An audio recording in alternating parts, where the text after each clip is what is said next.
নমস্কার বন্ধুরা, সবাইকে অনেক ভালোবাসা। তো আজ আমি সকালবেলায় বানিয়ে দিয়েছিলাম বাবুদের চাউমিন। তো আমি কিন্তু কড়াইতে ফুটন্ত জলে চাউমিনগুলো ভেঙে দিয়ে দিয়েছি।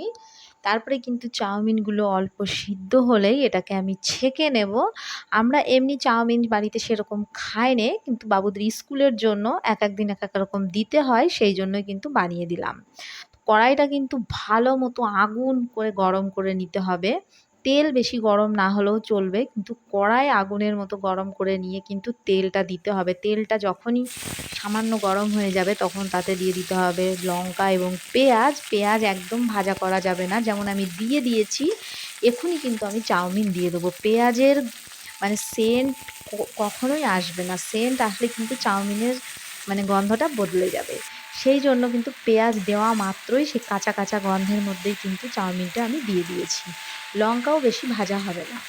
তো এভাবেই আমি দিয়ে দিলাম। এর মধ্যে কিন্তু আলু বা ডিম এসব কিছু দেব না। সেগুলো দিলে কিন্তু গ্যাসও হয় ডিম দিলে, আর ভালোও লাগে না খেতে। একসময় খেতাম যখন ছোট ছিলাম, এখন কিন্তু এভাবেই খাই। তার মধ্যে দিয়ে দেবো লবণ, তো দিয়ে দিয়েছি। এবার লবণ দিয়ে ভাজার পরে কিন্তু আমি এখানে ১ প্যাকেট ম্যাগি মশলা দিয়ে দিলাম। আর ম্যাগি মশলা দেওয়ার পরে কিন্তু খানিক পরে দিয়ে দেবো সস। তো ম্যাগি মশলা দিয়ে ভালো করে নেড়ে চেড়ে আমি কিন্তু, এখনও গ্যাস জ্বলছে ধিম আঁচে, এবার কিন্তু আমি সস দিয়ে দিয়েছি। আর চাউমিনটা যখন বানাচ্ছিলাম তখন কিন্তু গ্যাস তেজ ছিল, গ্যাসের চুলা কিন্তু বেশি ধিম দেওয়া যাবে না। এবার আমি গ্যাসটা বন্ধ করে দিয়েছি। তারপরে কিন্তু ভালো করে নেড়ে চেড়ে আমি কিন্তু সসটা মাখিয়ে নিলাম। এটা বাড়িতে খেয়ে দেখবেন বানিয়ে, এত টেস্ট হয়, আর পেটে কিন্তু কোনো গ্যাস হবে না। চাউমিন যদিও ময়দার তৈরি, কিন্তু মাঝে মধ্যে মাসে ১০ কিন্তু একদিন খেতেই পারেন। যদিও আমরা খাবো না দুজন, আমরা কিন্তু দই পেতেছি সেটাই খাবো। বাবুরাও স্কুল থেকে এসে দই খাবে। তো এখানে আমি কিন্তু আমার ফেস ম্যাসাজের ভিডিও আমার অন্যান্য ভিডিওতে আমি আপনাদের দিয়ে দিয়েছিলাম। তারপরে বাবুরা স্কুল যাবার পরে কিন্তু আমরা চা খেয়ে নিয়েছি এবং রান্নাঘর আমার পরিষ্কার হয়ে গিয়েছে। তারপরে আমি বসে গিয়েছি হনুমান চালিসা শোনার পরে, আমি কিছু কিছু মন্ত্র আছে সেগুলো শুনি, আমি আপনাদের শেয়ার করে দেবো। যেমন বিষ্ণু মন্ত্র আছে, তো সেগুলো শোনার পরে আমার মাইন্ড ফ্রেশ হয়ে যাওয়ার পরে আমি কিন্তু প্রত্যেক দিন সময় পাই না, তো আজকে যে একটু সময় পেলাম আমি কিন্তু ফেস ম্যাসাজ করতে বসে গিয়েছি। আপনারা যারা আমার ভিডিও দেখেন তারা জানেন আমি ক্যাস্টর অয়েলের মধ্যে কখনো কখনো অলিভ অয়েল, আবার কখনো কিন্তু কোকোনাট অয়েল মিশিয়ে কিন্তু ফেস ম্যাসাজ করি। তো আমি এখানে ফেসটা ম্যাসাজ করছি, প্রায় আমার ৫-১০ মিনিট হয়ে গিয়েছে। তো আমার হট করে মনে হলো আপনাদেরও দেখিয়ে দিই, তো আমি ভিডিওতে সেই জন্য পুরো ম্যাসাজটা আমি দেখাইনি। তো খানিকটা আমি কিন্তু দেখিয়ে দিলাম, আই ম্যাসাজটা আমি কিন্তু দেখিয়ে দিলাম আপনাদের। তো এটা আমার নিজের পার্সোনাল, এটা আমি কোনো ইউটিউব থেকে দেখিনি। আমি কিন্তু ফেস ম্যাসাজটা ইউটিউব থেকে দেখেই শিখেছিলাম, কিন্তু এই যে আঙুল দিয়ে আমি যে আই ম্যাসাজ করছি এটা আমার পার্সোনাল। আমি ফেসটা ম্যাসাজ করতে করতে এই স্টেপগুলো আমি শিখেছি, বা কোথায় কোথায় কোন পয়েন্ট থাকে সেই হিসাবেই কিন্তু আমি নিজের বুদ্ধিমতো করে আমি কিন্তু এভাবে ম্যাসাজ করি। তো আমার মুখটা ম্যাসাজ হয়ে গেল। এবার আমি প্লেন জল দিয়ে ধুয়ে চলে যাব দোকান পরিষ্কার করতে। তারপরে এসে কিন্তু ঘরের কাজ শুরু করব। কারণ দোকানটা আমার অনেক দিন হয়ে গিয়েছে, মোছা হয়নি। ভালোও লাগে না, যেহেতু বর্ষাকাল, বাইরে কিন্তু জল জমে আছে। তো বন্ধুরা, দোকান কিন্তু আমার ভালোভাবে ধোয়া হয়ে গিয়েছে। খুব ভালো করে আজকে ধুয়েছি। তারপরে আমি চলে আসলাম দোকানের ভিতরটা, টেবিলগুলো মুছে তারপরে দোকানের ভিতরটা আমি মুছে নেব।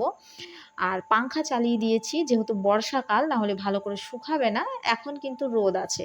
তো আমি দোকান পরিষ্কার করার পরে কিন্তু চলে এসেছি ঘরে। এখন বেজে গিয়েছে প্রায় 11:30 পৌনে 12টা। আমি কিন্তু সকালবেলায় জল, আদার রস, মধু খেয়েছি। এবার আরও আমি আধা লিটার জল খেয়ে নিচ্ছি, আমার কিন্তু 1 লিটার হয়ে গেল। আমি আবারও আধা ঘন্টা 1 ঘন্টা পরে কিন্তু আধা লিটার জল আবারও খেয়ে নেব। আমি যেহেতু এরকম দৌড়াদৌড়ি করে কাজ করি, আমার সেই জন্য কিন্তু জল পিপাসাও খুব পায়। তারপরে আমি কিন্তু ঘর পরিষ্কার করে বাসন ধুয়ে নিলাম। বাসন ধুয়ে এসে কিন্তু আমি ওর বাবাকে এখানে দই এবং মুড়ি খেতে দিয়ে দিলাম। ওর বাবা খেয়ে দোকানে চলে গেল। তারপরে কিন্তু আমিও ভেবেছিলাম খাবো না দই। আমার কিন্তু কফের সমস্যা আছে, আমি আমার অন্য ভিডিওতে বলেছিলাম। খুব বেশি নেই, তবে আছে। আমি দইটা একটু মেনটেন করেই খাবার চেষ্টা করি, যদিও দই খুব স্বাদিষ্ট হয়।